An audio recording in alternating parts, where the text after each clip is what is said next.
শুভ সন্ধ্যা। সন্ধ্যা নয়, 9টা বেজে গেছে। অফিস থেকে এসছি, এবার রাতে রান্না করব। কিছু বেশি তেমন করবো না, একটু মাছের ঝাল টাল হবে আর কালকের তরকারি হবে, একটু আছে কুমড়োর তরকারি আছে। আর তোমার জামাইবাবুর জন্য দেখি কালকে সকালে একটু শুক্তো টুক্তো করবো। তো চলো, হাঁসুগুলোর সঙ্গে অনেকদিন তোমাদের দেখা হয় নাই। অনেকেই জিজ্ঞেস করে যে দিদি হাঁসুগুলো কেমন আছে, ঠান্ডা পড়ছে, তোমার হাঁসুগুলো কি ভালো আছে? তো চলো হাঁসুগুলোকে দেখাই, চলো। ঠিক আছে, ওকে। দেখো, শুধু আমি এসেছি, আমার একটু পায়ের আওয়াজটা পেয়েছে। পান খেয়েছি, মিষ্টি পান।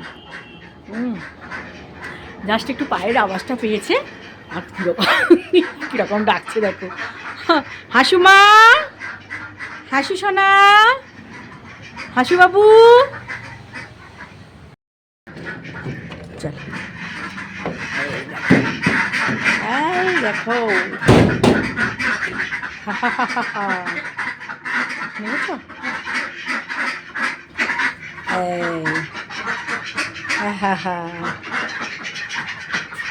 এই তো বললাম না, পেছনে যে বঙ্কু নেই, বঙ্কু চলে গেছে ছেড়ে দিয়ে।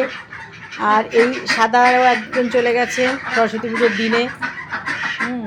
আর এই যে তোমার জামাইবাবু সমস্ত ইয়ে করে দিয়েছে, পুরোনো নাইটিগুলো দিয়ে। আসলে এই জায়গাগুলো দিয়ে খুব ঠান্ডা ঢোকে, তো সেই জন্য এইগুলোকে পুরোপুরি ঢাকা হয়ে গেছে। আর এই পাশটাও ঢাকা আছে, এই যে ঢেকে রাখা আছে, নাহলে ঠান্ডা হয়। তো ওই পাশটা একটু ফাঁকা আছে, করে দিতে হবে।